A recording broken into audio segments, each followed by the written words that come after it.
Hey guys, welcome back. Let's get into the Tuesday action in the MLB. I have three best bets we'll be talking about here in today's contest. We'll talk about each and every game, get you guys on your way as we get into the end of July. So let's get down into it. For those of you that are new to the channel, please be sure to like, comment, and subscribe down below. It is completely free to do that in return for these free picks. That's all I ask, is that you guys put those thumbs up and be sure to subscribe with that notification bell turned on, okay? So we are going to use Outlier to break this all down. Quick recap from yesterday. It was a card that I didn't like, okay? And I'm pretty much kind of some of the days that you do have bad days, and I think that's something where you kind of have to understand sometimes not making a bet is the best bet you can make, okay? Didn't like the card overall, so we took kind of the day off. I liked 3 games, and all 3 games pretty much did not go in the way that I thought they would. It was a weird and fickle day in the MLB. The one game that I did play and give out on the channel was the Blue Jays, and they lost as the Baltimore Orioles triumphed at home. It was a very, very aggressive onslaught within the offensive numbers and production that we did get offensively. But hey, sometimes you just wear one, okay? And that's what we did. Kevin Gossman has been outstanding as a starting pitcher for the Blue Jays. Blue Jays hottest, one of the hottest, if not the hottest MLB offenses that we had going. And yeah, so sometimes you just got to wear one. And now we're into a new week, new series. And let's get down into the business that we're going to be talking about in today's card. Okay, so first game, we're going to go right back to it, right back to Camden. We have a doubleheader, little twin bill we'll be playing. The first game does catch my eye. I do apologize. This video may be coming out a little bit later for those of you tuning in. So yeah, make sure you have that notification bell turned on, because it is something where you do want to get these picks in real time, because it quite frankly sometimes doesn't work out with my schedule or what I'm doing, that I can't get these out as soon as possible in the mornings. Sometimes I do them the day before. Quite frankly, it just varies based on what I got going on, okay? But the Blue Jays and Orioles is the outlier, as it's the only game that we have in the afternoon. Game 1, Lucas going against Charlie Morton, okay? And for my interest in this game, and this won't be an official play, but it's something that I do feel strongly about, okay? I just don't like Charlie Morton. Yes, he's had a couple good starts, but for all things considered, we have been on the fade train, and it has paid dividend, okay? But as we look into this game, I think that the Baltimore Orioles played well yesterday, but today it'll be a tale of 2 nines, a little golf analogy there. But I think the Blue Jays will take advantage of the game 1. I do like them. I think this is where we're going to get runs all day, okay? I think the Orioles may end up staffing that second game. Lauer's going for the Blue Jays, and that's something where I think Blue Jays kind of double up on the Orioles today, and I think we get a lot of runs in both of these contests. Now, one thing I will share with you guys as we dive into Outlier, I'm going to show you a little bit of a reason why I do like this platform. If you want to start using it for your bets, pretty much from an analytics standpoint, if not the best, it is definitely the one I use. So for my liking, it is the best, but there is a 7-day free trial.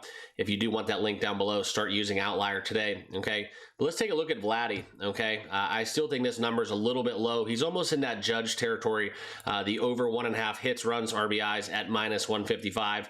And even yesterday in a day where they did have a loss, you know, he hit that 3-run jack. Actually, in sidebar on that, one of the most impressive catches we did see within the Orioles center fielder, Cedric Mullins, just absolutely robbing I believe it was a 2-run, maybe a 3-run home run, pretty much bang, bang. It was like 3 runs back. It was like they were playing ping pong, scoring 3 runs for the first few innings of this game, where there was really no pitching going on. But the Orioles took advantage of it, and I do think Vladdy stays hot. Going against Charlie Morton, personally, I think he's going to have a feast. This is kind of where you like to pad your statistics offensively. So that's just kind of how I view it. I think that his hits, runs, RBIs at 1.5 is just way, way too low. So this is something I will be betting, but I'm not going to get it out as an official play, because in game 1, this is a 12 o'clock first pitch. So you guys, in all fairness, would only have about a 30-minute window to an hour to watch the video and get your bets in. So this is something that I'll be betting personally, but not a official play to share with you guys for the channel records, just to maintain integrity. I just don't think it's right. Okay, so I do love the Blue Jays in both spots.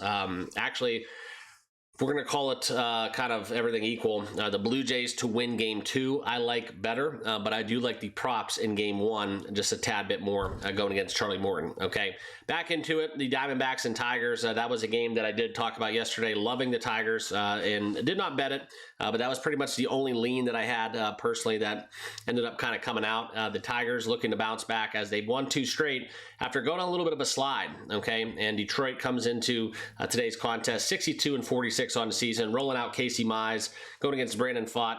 I think this is a good pitching matchup. I think we will see a little bit maybe sluggish bats from the Diamondbacks with the trade deadline looming.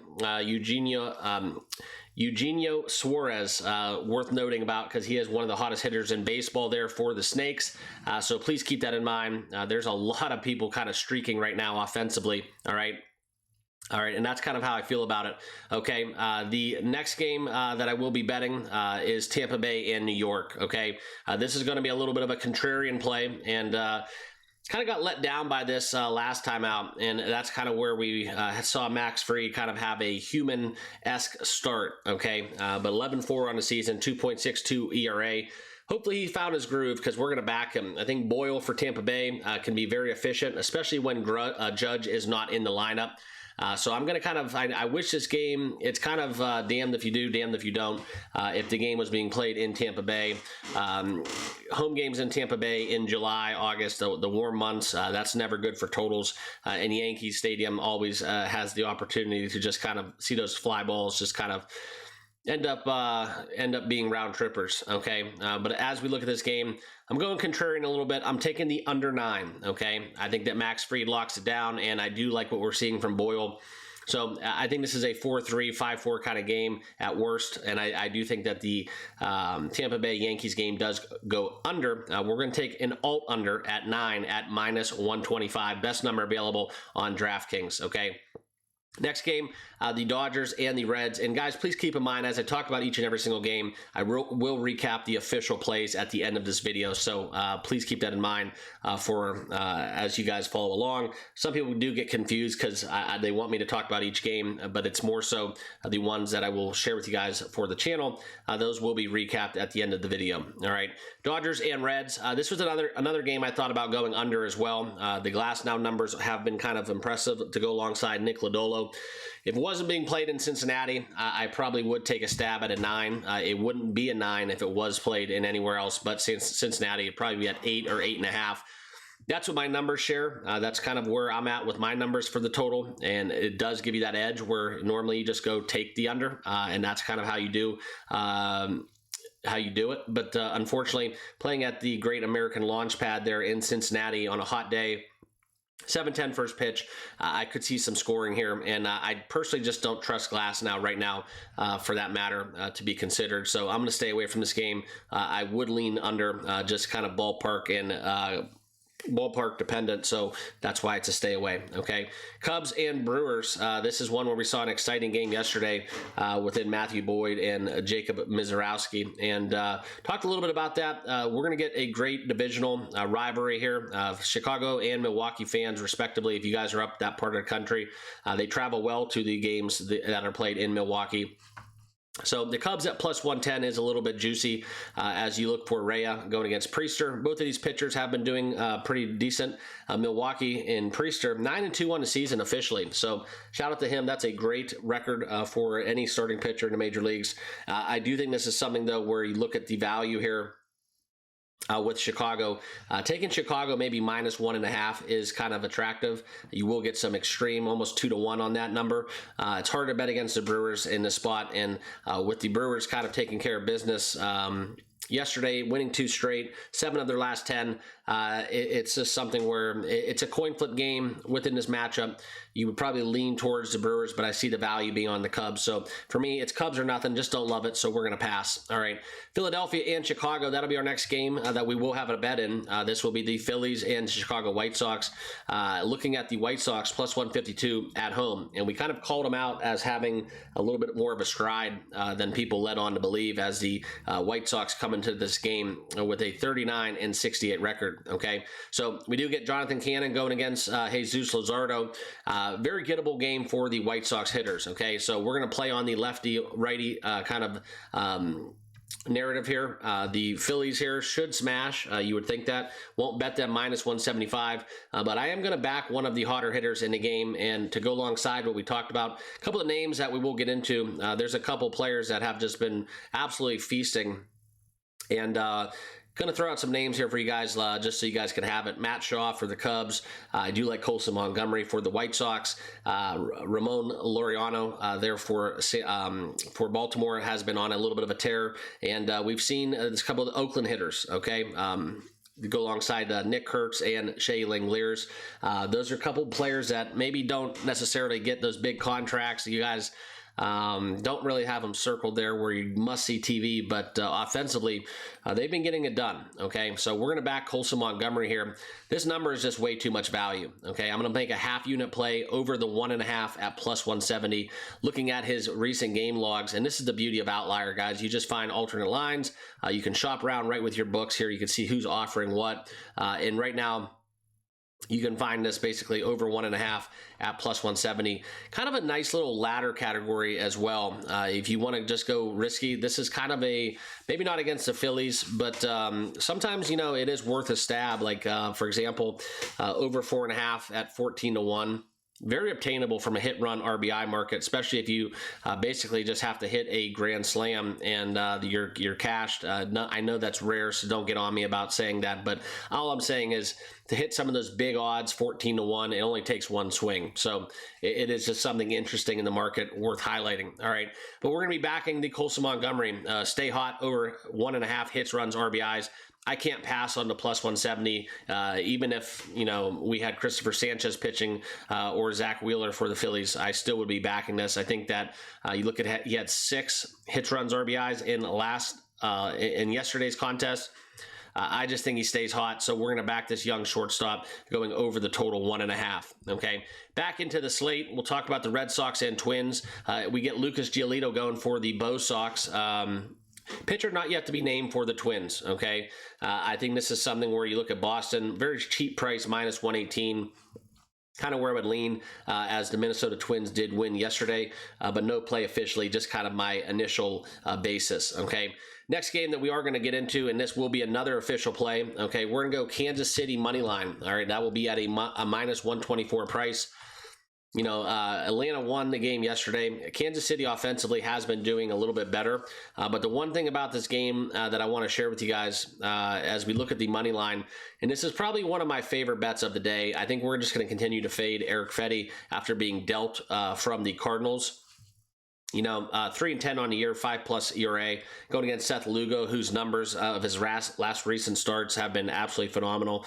So, unfortunately, it is the Royals, so that we always do have the propensity for that club to just lay an egg and get 0, 1, 2, 3 runs, but they have been scoring. I do think this is something where we look at the Royals a little bit better as we look at some of the hitters that do stick out. Salvador Perez, Old Faithful, has been kind of getting it done as well. Over the last couple weeks or so, he's been one of the hottest hitters in the game.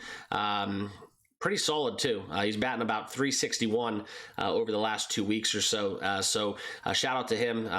Really, really good career. Curious to see. I'd like to see him kind of put that cherry on top of his career. And I'm not sure. He might have got one done as Kansas City won back when they had Hosmer.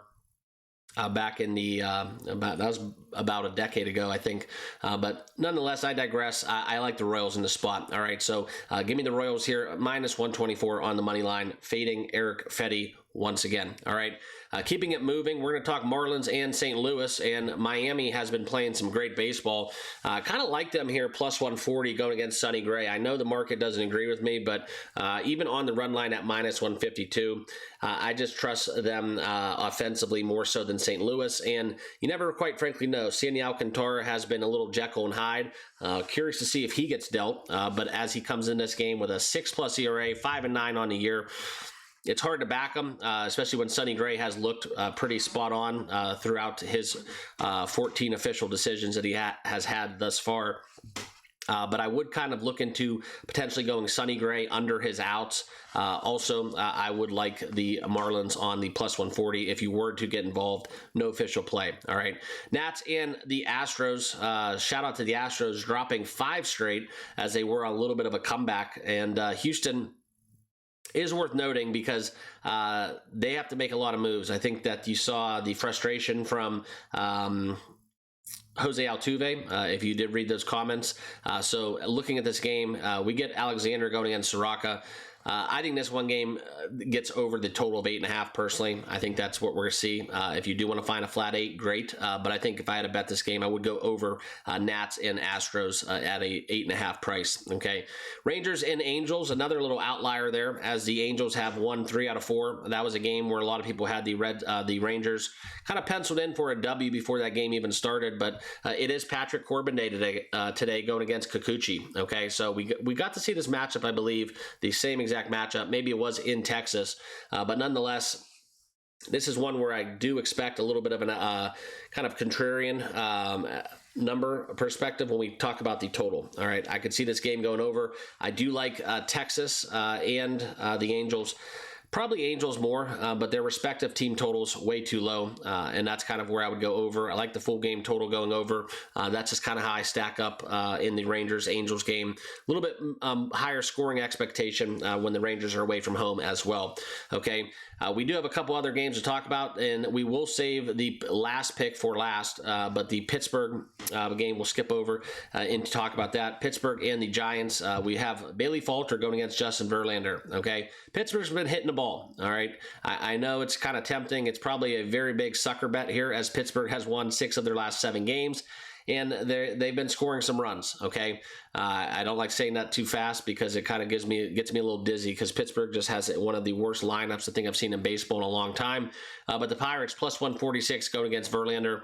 I think if you're going to bet this game, you're better off taking the over 8 personally at minus 110, because if Pittsburgh was to win this game, the Giants are going to score 3 or 4 themselves, and to win that game, they would need at least 4 or 5 in my opinion. So if you like Pittsburgh straight up on the money line, look into their team total going over 4.5, or just bet the over outright, and that's how I would approach it. Okay. Seattle and the Athletics. We do get Evans going against Severino. Seattle was able to win last night, but the Athletics, look for them to get right back on the horse. Playing at home, this is another game where you see the total set at 10.5, playing in that minor league stadium. I looked at the Kurtz numbers. The market has caught up, so I'm not going to get involved. It's something where you don't want to chase it. Yes, he's hot. No, he's not going to have another 20 hit run in RBI performance, as he hit 4 home runs in one game just a little bit ago, for those of you that missed it. But he's been hot, okay? And I know it's a limited sample size, but just food for thought. In his 41 at-bats since coming in over the last 2 weeks or so, my man's batting .561 on that stretch with 6 jacks, 15 ribbies, and 23 hits. So, you know, it's kind of uncharted territory. So it's something where the market has caught up to him. And I kind of like Oakland here in a bounce back here at plus 100. I just don't like Severino as much as others. So this is a game that we're going to stay away from. Okay. And then the final game on the card that we will have an official play in, this will be New York and the Padres. All right. This is the last game to wrap it up. We will talk Sean Manaea going against Burgett. I like Burgett for all that matters. They are playing in San Diego. And the Mets coming to town after losing last night. I do think the Padres get one, but they just kind of make me a little bit nervous. But I did find some value as I was going through all the team totals in the market. Padres over 3.5 at minus 125. Way too low. Okay, I know Manaea's pitching. He's been outstanding, but it just takes one good inning for the Padres to get 4 runs.